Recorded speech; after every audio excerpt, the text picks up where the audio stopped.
महात्मा गांधी जेव्हा आफ्रिकेतनं पहिल्यांदा आले तेव्हा पहिलं आंदोलन त्यांचं सुरू झालं चंपारणला. चंपारण कुठे आहे? बिहार.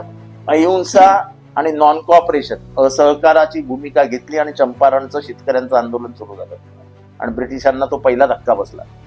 सर्वसत्ताधीश असलेल्या काँग्रेसला धक्का देण्याचं काम राम मनोहर लोहियांनी केलं 50 ते 60 या दशकामध्ये. ते कुठे गेलं? बिहारमध्ये. जयप्रकाश नारायण यांनी इंदिरा गांधींना पहिलं आव्हान दिलं आणि या देशामध्ये संपूर्ण क्रांती आणि नवनिर्माण आंदोलन सुरू झालं आणि त्याचा परिणाम काय झाला? इंदिरा गांधी हरल्या आणि त्याच्यानंतर बेलची नावाच्या एका गावामध्ये बिहारमध्ये दलितांवरती अत्याचार झाला आणि इंदिरा गांधींनी ठरवलं की बेलचीला जाणार. त्या बेलचीला जायला निघाल्या, त्या जीपमध्ये बसल्या. जीप पुढे गेल्यानंतर ती चिखलात रुचली कारण का त्या नदीला पूर आलेला होता. जिद्दीला पेटलेल्या इंदिरा गांधींनी सांगितलं की मी जाणार म्हणजे जाणारच. शेवटी एक हत्ती मागवला रामू नावाचा. त्या हत्तीवर बसल्या. त्यांच्याबरोबर प्रतिभाताई पाटील होत्या महाराष्ट्रातल्या. त्या जिद्दीला पेटलेली इंदिराची नदीतनं म्हणजे पूर आलेल्या नदीतनं पार करत बेलचीला गेल्या.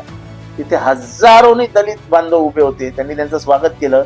वातावरण बदललं आणि या देशातली सत्ता जनता पार्टीला एवढ्या भारी बहुमताने निवडून दिलेल्या लोकांनी 1980 साली गेली आणि इंदिरा गांधी सत्ताधीश झाली. बिहार ही क्रांतीची भूमी आहे. बिहारमध्ये लागलेली आग ही देशभर पसरते.